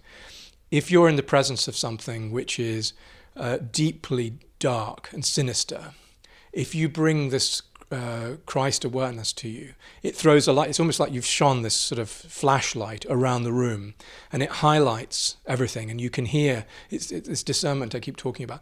So for instance, if you watch Klaus Schwab, when he introduced President Xi Jinping, the president of China, President Xi Jinping, yes, obviously Jinping, as the first speaker at the World Economic Forum meeting in January. I prepare myself before I watch these things. I say, Jesus, show me the truth of this situation. Or if I'm confused about somebody I've met, let them trip themselves up. Give me a little yellow. I always say yellow highlighter moment, and something they say will be written in text in front of me. It will say, there you are. So I prime myself. So I watched this thing, and this heavily scripted script. What I noticed was that the script that the president of China was giving was almost identical to the script that Klaus Schwab was presenting, and then Klaus Schwab takes over after and says, "Thank you, President of China. You mentioned 4 issues," and he repeated them over again to hammer the point home, and almost sort of tapped the president on the head. If you have a spiritual awareness, if you've developed that, then these things shine out with such clarity that there's no denying them. Some friends of mine near Malvern invited me to go and visit them in the gap in between lockdown. They said, "Tell us about this Great Reset, whatever." And we sat at the breakfast table, and I showed them this clip on YouTube on my phone, and they watched it. But I could still sense there was a slight distance, because it was mediated by the screen, and anything you see on a screen is people's reaction to it. It's truth, but it's not living in some way. And what I really wanted them to see was what I could feel, which was this emanation I felt of pure evil. Mm-hmm. Which I think which is what the Great Reset represents. It's anti-human. It's about the ending of independent thought. I do believe that vaccines are all part of that. I think there's some sort of genetic manipulation that could be facilitated, perhaps at a later date, through vaccines.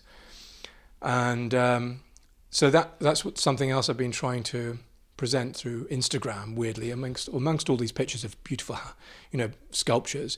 I'll just say, by the way, I am here also to bring awareness to bring your awareness to the threat that the Great Reset represents, because for me that is the end of humanity. Well, yes. Well, so your understanding of good and evil, is it a given that good will triumph? Well, there's always this battle going on. Like, cut to the chase. Please say the good guys win. Well, I think we're in for a rocky ride. The thing is that the stories we tell ourselves, I mean, this is what Christopher Booker was great on, that there are 7 basic plots, and we make sense of our world through storytelling. That's the first art. Yeah, that's a good way of looking at it. And these stories are a guide. They tell us how to behave and what to expect, and they make sense of our world. Well, up until the invention of you could argue that the first anti-hero was maybe Milton's Satan, but really it wasn't till the 60s that whole nihilistic thing came in, where the man with no name, the the sort of the celebration of people that might hitherto have been considered, not good people. Suddenly everything went negative. But up until then, the stories we've told ourselves have always been about heroes, people doing good and triumphing over evil. But were we deluding ourselves? No, those were repositories of wisdom that had been accumulated by the wisest people in society over many generations, and it was an oral tradition. It was so important that they would remember them, as you remember how many. Well, Homer. Homer. Homer was recited long before it was. Yeah. So those were our identity. That's how we conceived of ourselves, up until I'd say it was really active until the 20s and 30s. I think there was a big schism in the first war, after the First World War as well. Things started going awry then. What with the modernists? Yeah. I think Virginia Woolf's got a lot to answer for. I'd consign her to the dustbin of history. And I impersonate her sometimes, go on, do your Virginia Woolf impersonation. I was actually thinking Vita Sackville West.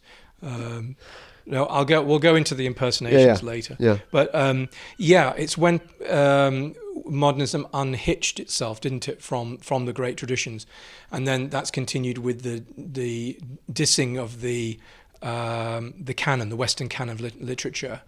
I've been reading some great books by Harold Bloom about this recently.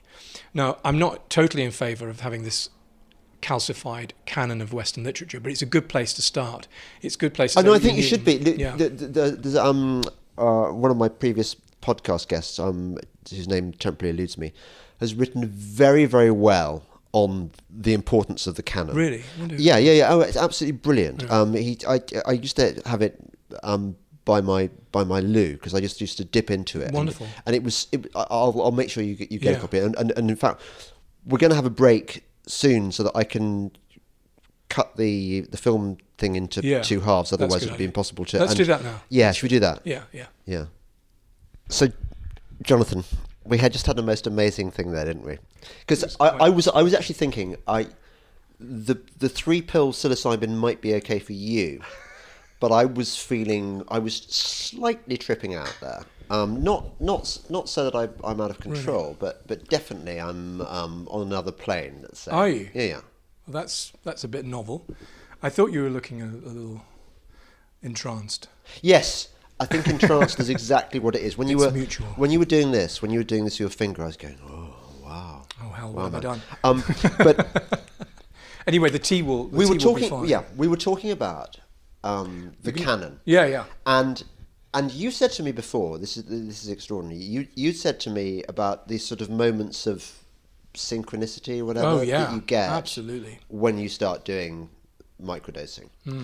And we were talking about I was correcting you on the canon, that the canon is not whatever you said it was. You were you could see it as an ossified collection. Yes, and it's not of ancient literature. It's not but you need it. It's a reflection of. It's an accurate representation of what is good and what is bad and what is special. Anyway, the essay that I was thinking of is absolutely brilliant, and I was trying to remember the name of the author of this essay, who's been on my podcast, I think, twice, and he's a very clever chap, and his book ought to be far better read than it is. And I was thinking, oh God, I'm going to have to... You couldn't remember his name, I couldn't remember his name. I'm going to have to look on my phone. That means disconnecting it from... 1 second, I need to... I think we've established that probably 3 psilocybin pills is maybe too much for me, because I'm not your height. No, you're slightly more. I'm nearly 6'4". But I'm attuned to it, you see, so I've been having it regularly for a few months. This is your first experience. This is my first experience. So I have been slightly tripping out. Really? Yeah. What you said when I was moving my finger. When you were moving your finger, I was just going, wow. I thought you looked. You either thought you didn't really like what I was saying, or you were just a bit tired. No. Or bored. No. It was neither of those things. You were kind of watching my finger a little bit. I was spaced out. But I remember when you were singing the praises of microdosing a while back, you were saying you get these moments of extraordinary synchronicity. Absolutely. And if you remember, we were talking before we had our tea break. We can see we're having our tea break now. You've got the Spode. I've got Florentine. Roderick Spode. Yeah. You've got Italian Spode. Before we had our tea break, we were talking about you could not remember the name of this guy. I couldn't remember the name of this guy, and I thought, oh God, he's been on my podcast. So what I was going to do was, I don't know why I'm so averse to any form of rigmarole, but I can't bear rigmarole. And the thought of going onto my phone, going to my Delingpole World website, looking it up, going through the names, my heart. No, you can use the Cosmos. My heart sank. Universe will speak to you. So, yeah. I was then coming into this filming room, and bing, what did I see by your bed? But the very book, Culture War by Alexander Adams. Which I was reading last night, and the very thing that you were talking about, I'd underlined. You'd underlined just before I went to sleep, and still you were making the wrong point, or slightly the wrong point. You're talking about ossification and actually. No, it's just I need to have a more nuanced view on the canon because I've always been a proponent of the canon of Western literature. Yeah, we need this, we need this, but I'm aware that we need to be a little bit more flexible about it. That's Harold Bloom's 1994 book, The Western Canon. It's very important, but I just think we need to be a little bit more flexible. It's something that he says there, isn't it, in his essay? It's a very good essay on the canon, is all I'll say. So yeah,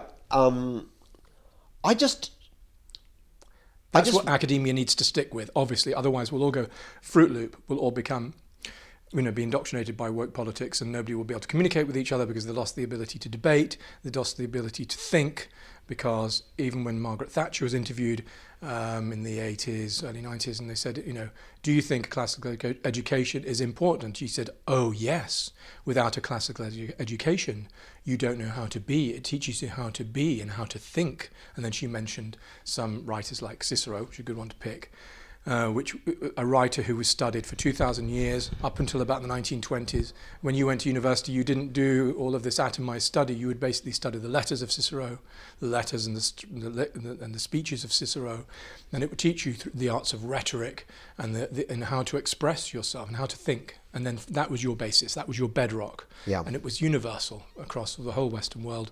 And that's why there was such consistency in every aspect of culture.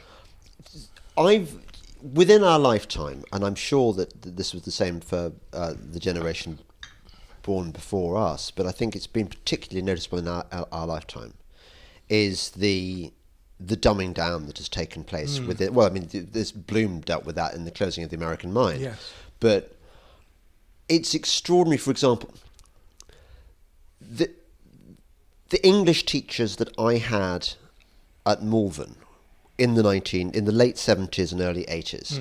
Can you remember the names? It might have been the same ones I had. I had Drac Mensforth. Douglas Mensforth. Douglas Mensforth.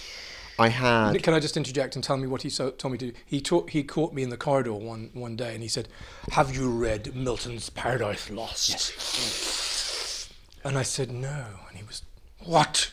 He said, "Go back to your house and read one book a day for 10 days, and then come back and tell me you've read it." And I did. And it was amazing. And I went back and tell him. He said, "I was only joking." But was he? So Drac Mensforth took me for my Oxbridge class. In the days when you sat an extra term for Oxbridge. Yeah.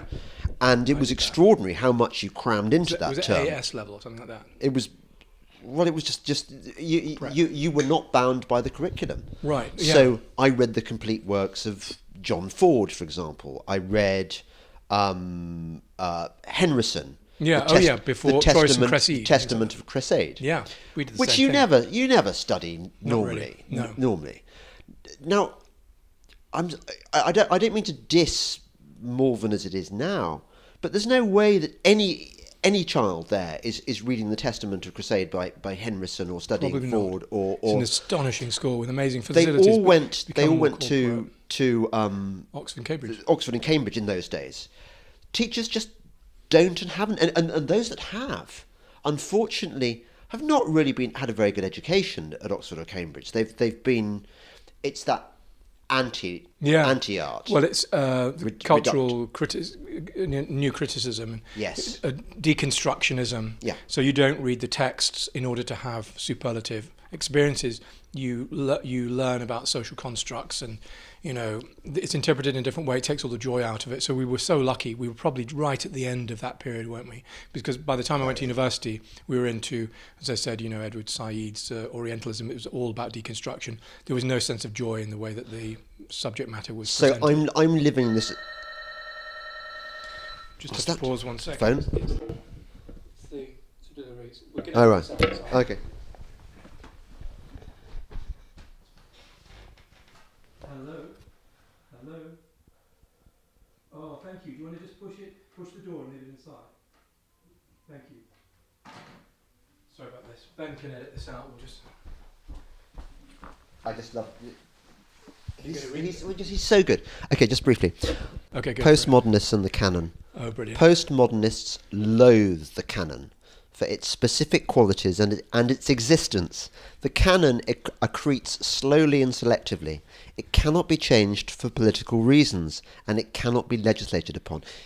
This book is, every sentence is brilliant. But going back to I'm living the problem at the moment through my offspring, who are negotiating an English literature course at a very good university, but they're trying to snatch the education that I had against a system which wants to steer them towards there are lots of modules they could do, which are bollocks modules. Yeah, and there's a few modules there which are real and about old school, about reading actual works of literature by proper writers and stuff. But a lot of it's kind of really off topic.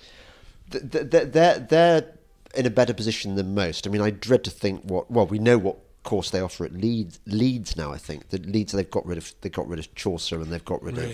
How can you study English and not do Milton, Chaucer, Shakespeare as your? Yeah, I think the tutors don't understand it. They don't know how to teach it, and that's a way of them covering themselves. Somebody in an American high school recently boasted that they'd managed to get the Odyssey removed from the syllabus. But this is only the beginning. People don't realise. I think people think that these social justice warriors and political activists are on the fringes, but they are the establishment now, aren't they? They're the ones calling the shots. So that's why I think we need a call to action. I'm giving a presentation for the Conservative Policy Forum at the end of this month. And they've said that the ideas that we come up with during this discussion will lead to concrete policy decisions. Education is the central part of it, isn't it, really? Without that as a bedrock to start from, Well, totally. Well, look, Michael Gove, there was a very good essay, Demolition of Michael Gove in Conservative Woman, which is one of the very few conservative websites, conservative imprints in the UK now, although it's only online. But it did make the point that when Gove was Education Secretary, he got this. Yeah. He understood that history cannot just teach the rise of the Nazis, that it ought to be about, and so he put, I think, the English Civil War on the curriculum, which is very chewy and complicated. But it's odd that the man who was capable of grasping this when he was Education Secretary is now, as Chancellor of the Duchy of Lancaster, pushing forward what to all intents and purposes is the cultural Marxist agenda combining with the Great Reset, the destruction of our civilization, of our values, of everything, in the interests of this. And I'm not sure how. Isn't one of the curious things about the, sorry to go off on a tangent here, one of the curious things about the Great Reset, and it's the Agenda 2030 and what's happening, technocracy, technocracy is the key thing. Taking over the world by this narrow elite and treating the rest of us as useless eaters. Exactly. That most of the what you might call the useful idiots advancing this particular political development are not going to benefit. No, their children aren't going to be in the special ivory tower with the panopticon, with the panopticon and all the fruits of the probably ocelot spleens or whatever luxuries that they're going to be down there with the rest of us cattle. So I don't get that. Why do Why are they buying into it? Yeah. Well, it's either fear or bribery, isn't it? I mean, I think fear and greed. President of Belarus was the only man to go public by saying that he'd been bribed, was it $190 million, to wreck his economy by the IMF? Yes, that's the extraordinary thing. And yet, how little traction has that story had? Well, they defamed him in the media. They organised public demonstrations against him. Yeah, they did. So I don't know whether that's something that's widely known or not, but obviously we're both aware of it. I think it's probably something that's happened internationally. The new reality has been presented in the way that Schwab presents it. The new normal is a totally different system. There's no way you can't opt out of this. This is absolutely fixed in stone. So you either buy into it or you're out. And you've worked with a lot of politicians, and I have, and I do at the moment, and people in the House of Lords, and I love them, and they're wonderful people. But I think when you move into some position like that, it's a career, isn't it? And a lot of things become important, like which is the size of the iPad that I get, and which office am I getting, and all of those things that are related to your career and your future and your reputation become quite important. And your principles go. Well, I can't say that, but I always use Margaret Thatcher as an example, who's somebody who didn't care. I think she thought, well, I don't mind being judged by anybody but God. That's how I think of it. And when I'm writing things and I'm being particularly strident, I think friends say to me, "What are they going to say? What flack will you?" I really don't care. The only thing that I care about is my integrity, and I don't care. I mean, I welcome criticism. I love it. It's like you're over target when you attract flack. That's what you've been feeling a bit recently. Oh well, yeah. But so going back to the chap we mentioned at the very beginning. Alan Watt. Yeah. Alan Watt. So I spent an hour on the journey down, listening to him present. Yeah, cutting through the matrix. But what he explained in this particular podcast is how long this has been going on. We go back at least to the era of Cecil Rhodes. And that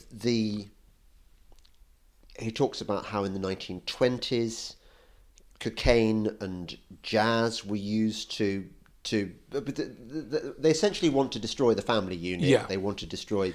Should we explain why that is? Because yes. Then there's more of a reliance on the state, because the family unit it's a primal building block, isn't it, for society? So that, and you can see that happen in the 60s, another thing. And then again with Black Lives Matter on their website, their aims are the destruction of the nuclear family, the defunding of the police, and obliteration of capitalism. Yes. So it's a running theme, yeah. So, and this is something that all totalitarian regimes have in common. That look at the Hitler Youth, look at the young pioneers and the communists, look at the Red Guard. It's all about teaching young people to reject their families and embrace the state. So this is a common thing. Which Aldous Huxley explained very clearly in Brave New World, about children being basically grown by the state rather than within a family unit. So Alan Watt talks about all this, and he says that in the 20s they didn't quite go according to their plan, because what they hadn't reckoned with is the massive increase in children, and so you had all these homes for children filling up, and then they they tried it again in the 1960s. This time they had the birth control pill, which made a huge difference.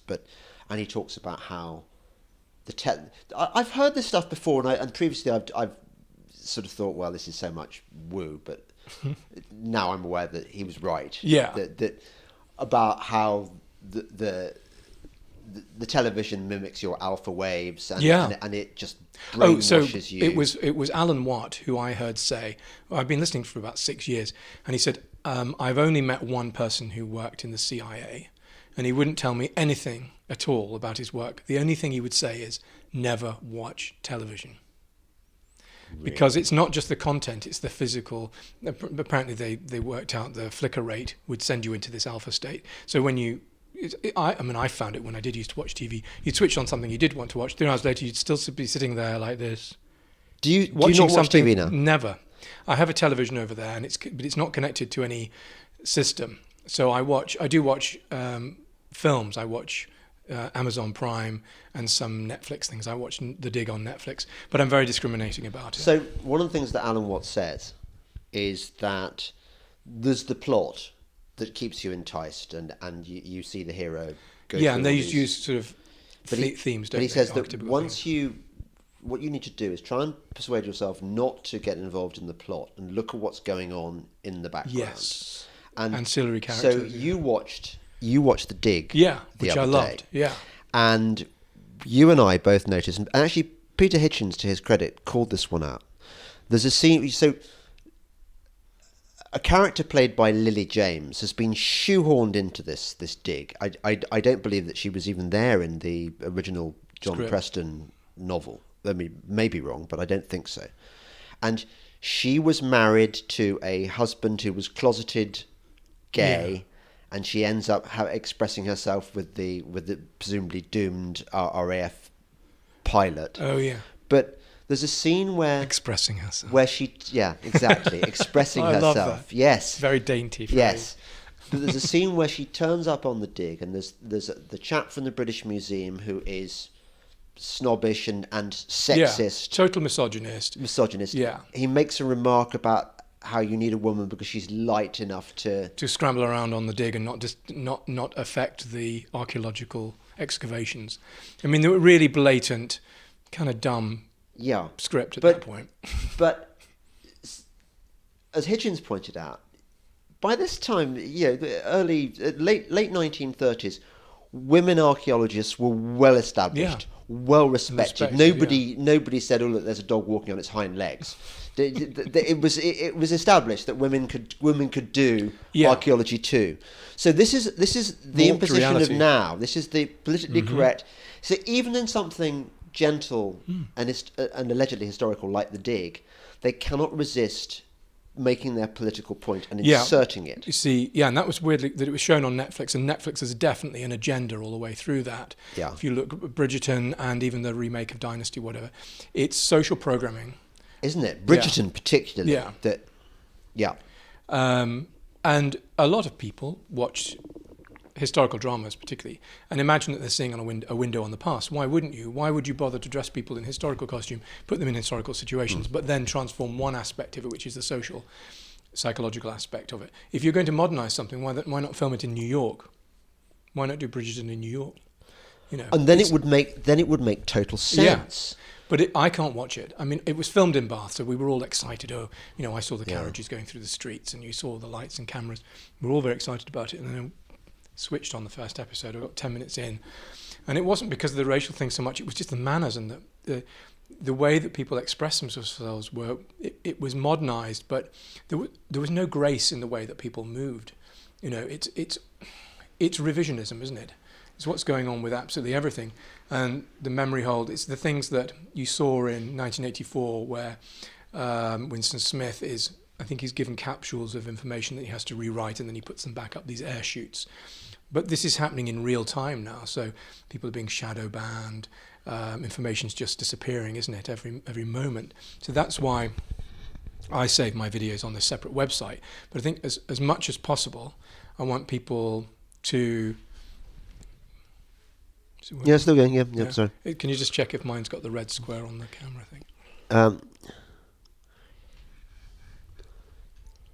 Still filming. It's very easy to make history disappear down the memory hole, and that's what happened in Mao's Cultural Revolution, wasn't it? There were the four olds. You heard about this? The four olds. So you weren't allowed to practice religion or read history books. So all of these things were being erased. And that's what all communist systems do. And I've no reservation in saying that this is a Marxist, communist. It's a system that's been adopted by a corporatist, technocratic organisation, an international organisation. But they're using the model of China, aren't they? That's clearly what they love. Definitely. And you can see it happening in real time. It's very noticeable that our generation tends to find Bridgerton annoying for the reasons you've outlined, But my kids' generation, they go things like, Dad, why what? My son, for example, who is basically me intellectually and culturally, except he's the generation removed, and he now finds it tiresome when I point this stuff out. Oh, Dad, yeah. So he doesn't get it and say, yeah, they keep manipulating everything. Well, he probably knows what's going on, but what everyone wants is group acceptance. Right. Oh, so they're not using the critical faculty. They're just going with it. Exactly. That's a shame. The battle's been lost. And actually, this is what I wanted to talk to you about. The big one, because it's black pill versus red pill. Yeah. And should we explain that? So blue-pilled is living in the reality we know. This comes from the Matrix film, doesn't it? Yeah. Where Neo is presented with a blue and a red pill. Yeah. Do you want to go stick with the blue pill, stay in the world you know, or go down the rabbit hole and take the red pill and have greater reality presented to yourself? But then there's this next stage which we've discovered, which is the black pill, which is a little bit scary. It's where you really realize you understand the mechanisms of society, and you start to realize that the political figures that we think are in control aren't actually in control. Yeah. And there are forces so powerful that, this is what Alan Watt was talking about. There are forces that they've been planning this for so long that whatever you and I say or do, it's just going to it's not going to make any difference. That's the honest truth. And this is Hitchens in his own grumpy way has taken this view, and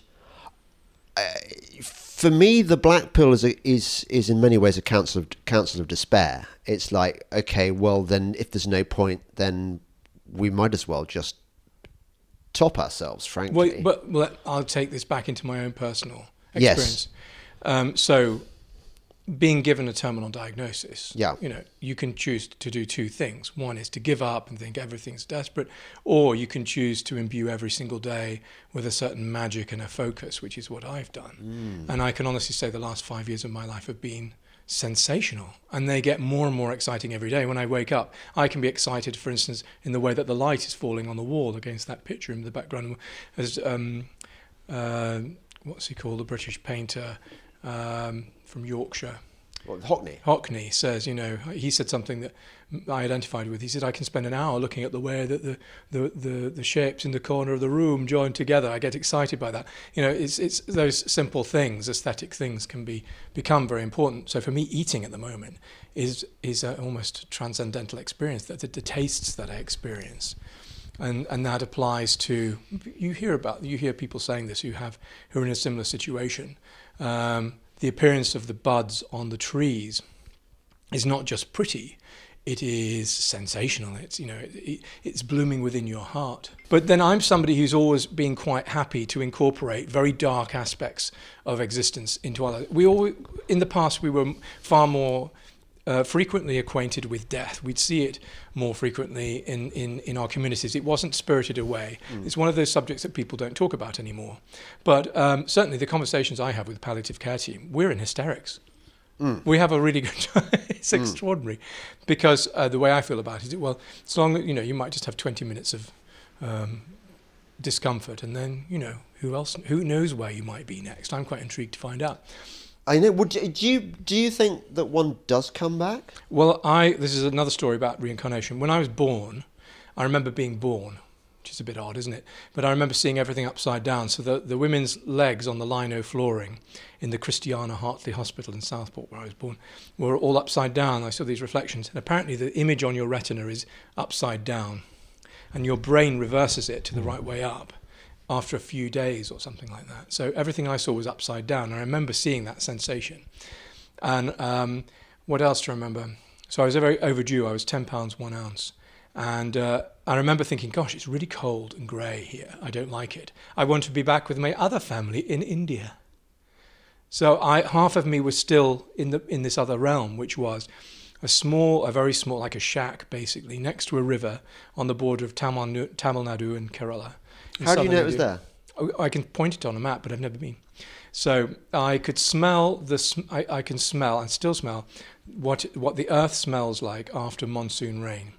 We used to sit on the floor and eat our vegetarian food off banana leaves. I had a pet monkey that sat on my shoulder. I died at the age of 10, lying on a truckle bed. I can even see the scratches on the blue wall next to my truckle bed where I was lying for weeks.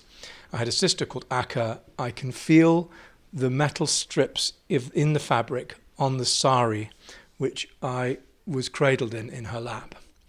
And I remember asking my parents, where is Akka? Where is Akka? Where is my sister? And I think, what have we given birth to? And I was asking for a specific drink for years. It's in the 90s. I was born in 69. And I had this specific drink I loved. I wanted it. And I knew it was slightly orange. And it took about 6 or 7 years. When I came across it, it was mango lassi. Oh, it's mango lassi. That's what I wanted. I tasted it. We went to some vegetarian restaurant in the Lake District. And I just picked some random drink. And that was the drink. It came back. But it's a very emotional thing. They're not just visual images. Then when I was in London, I met a guy called Arulmani. And he was from South Africa, but Indian, and he was the guy who had the Ganesha statues and the Krishna, and he would go around with his Ambrututi, and he would bless all the windows and the doors and the fridge in the morning. And I was very moved watching this. And so he started playing some of Amos Bhajans, this sort of religious songs, where they're swaying and singing these things. So Amos Bhajans, and then even the Indian national anthem. There's a recording on YouTube you can see where there are all these traditional sitar players and singers. And when I listen to this recording and see the Indian national anthem, I am literally in seconds in floods of tears. My whole body is juddering with emotion. There's no explanation for this. I've never even been to India. If I do go, it would be a very powerful experience. And it explains so many things connected to India. So I speak to Indians and they'll say, have you ever seen any Bollywood movies? And I say, yeah, my favourite movie is Devdas with Aishwarya Rai and Shah Rukh Khan. I say, really? And Kabhi Gucci Kabhi Gaan and Tal. And they said, we never met Westerners that are as interested in, I said, well, it's the dance sequences. They're far more elaborate than American Hollywood movies. So as I said, I'm not living just in this particular frequency. I'm aware that there's all of this richness flooding us all around.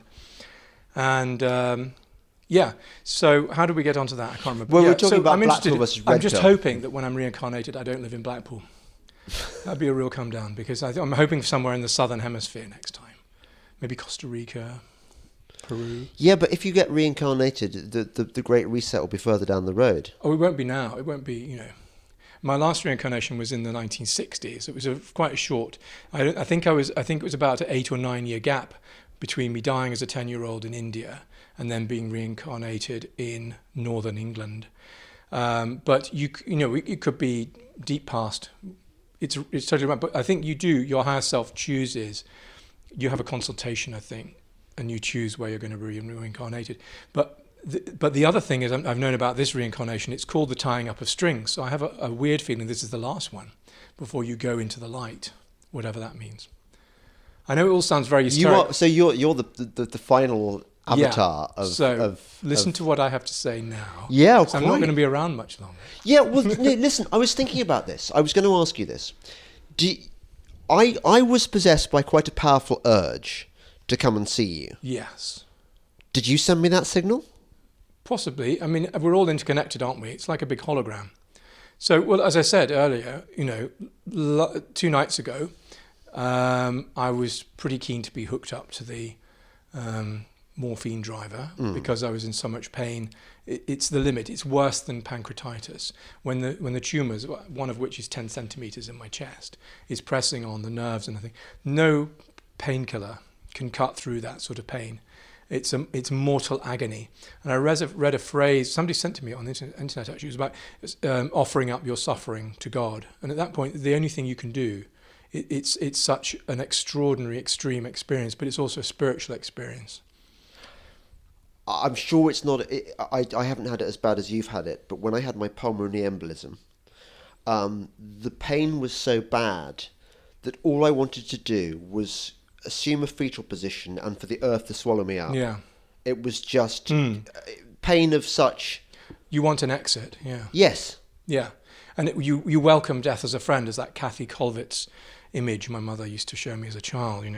It's a quite a dark That's bloody image. great, isn't it? What? Pain so great that death is more fun.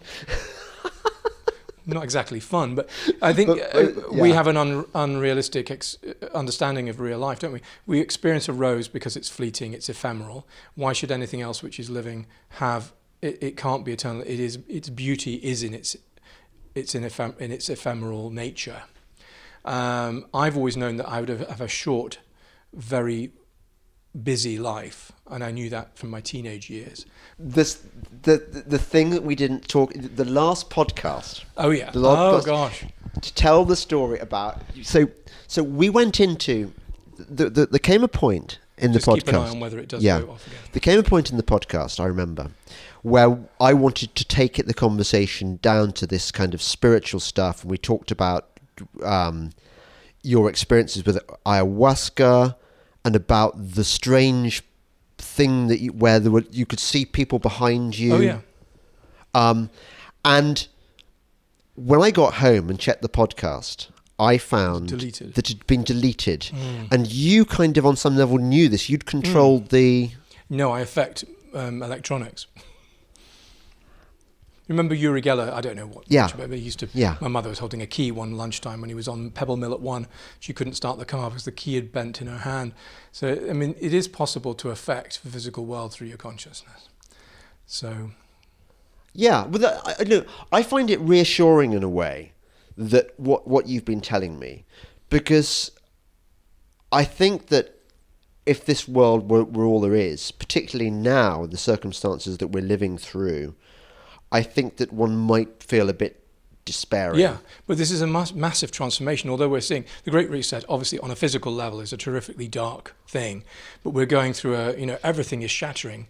It will take decades for the societies to be rebuilt after what's coming up, because it's my intuition that it'll be a massive population cull, unfortunately. Yeah.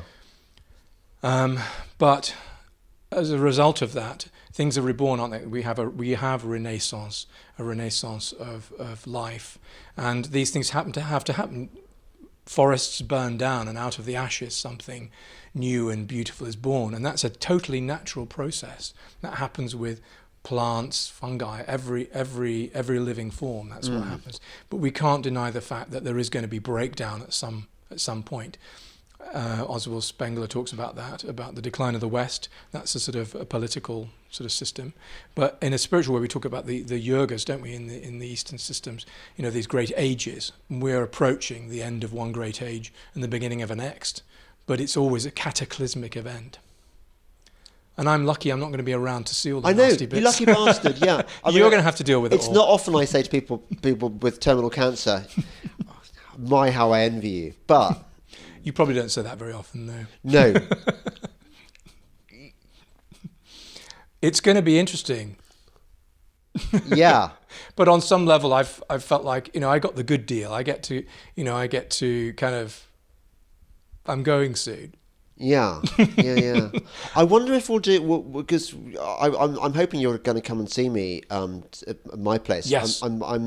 I wonder if we'll do another podcast or not. Oh, yes, we've got to. Yeah. Oh, there's a few more in me yet. Oh, good. I mean, I have this incredible sense of energy. You can see my life force is so strong. Yeah. So, but it's amazing. I keep getting these extensions. I've been in the hospital so many times. I think my friends are thinking I'm crying wolf. Oh, he's on his way out. And then suddenly there's photographs of me looking as fit as anything. I don't look unwell at all, do I? No, you don't. No. And I feel amazing. It's just, but within a few hours, everything can change. So, but I find it really exciting living on the edge. I think it's the oncologists at Bath Hospital said, you're living on a knife edge. You could be back in here any moment with, a life-threatening emergency situation. And I've been back in. I know all the staff in the ambulance department. It's quite fun by name.